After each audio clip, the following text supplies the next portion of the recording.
Well, it was 2 weeks ago today that my son bought his first truck. Drove it about 80 miles home. Ran good, he said. That lasted for about 24 hours.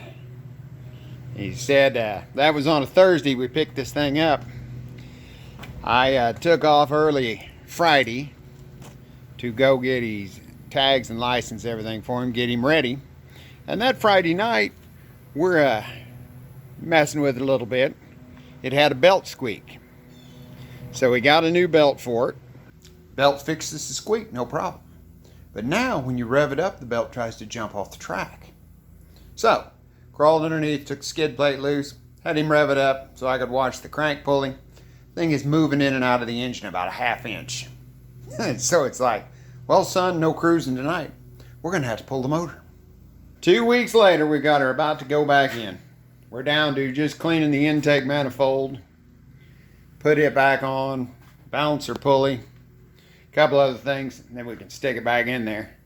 Had the old 5.3 on the stand, had to pull it off right quick, finish it up, because it was done except for needing the heads on it. So, we'll get this back in there. The problem was that one of the cooler lines on the transmission was kinked almost shut.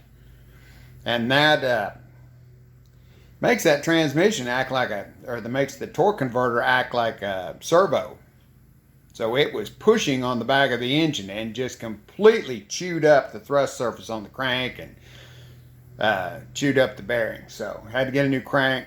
Just went all through it while we had it apart. But it should be good now. It's the old Hover S10. It's a nice little truck.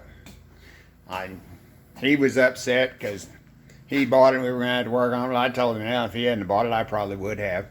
It's got a little bit of rust. Well, it's got one cab corner. See the hole there? It's pretty chewed up. We're going to replace that whole thing. I've got another replacement cover for it. And it's got some rust, typical above the back wheels. Rocker panels are solid. Transmission shifts good. So, interior's nice, and got him a 4x4, so. Yeah. Buyers are more set in pretty fast. But, like I told him, that's life. It'll kick you in the nuts every chance it gets.